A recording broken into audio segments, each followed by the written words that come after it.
There's only one pizza left. What?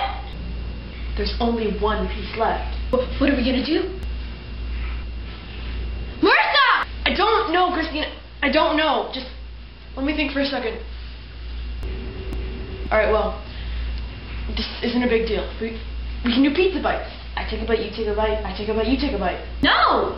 Why not? Because that's gross. Why is that gross? Because your mouth is on the same thing as my mouth is on, and let's just cut it in half. Yeah, let's just cut the pizza in half. Maybe next time you're hanging out with Destiny and I want to do something with you, I should just cut you in half. You know what? I don't even want the last piece. Just. I know you want it, Christina. I just said I don't! Your mouth is telling me no and your eyes are telling me yes. Quit treating me like a date and just eat it! What is this friendship based on? How can I trust you if I can't trust you? Are you taking estrogen? I thought this was about the pizza. Oh, hey guys. What's up?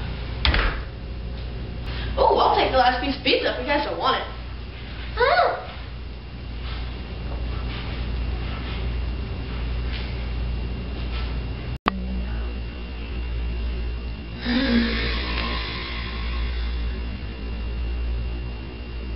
Emily.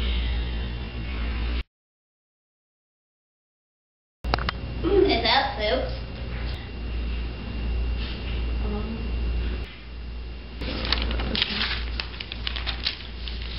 Okay, this is when you grow.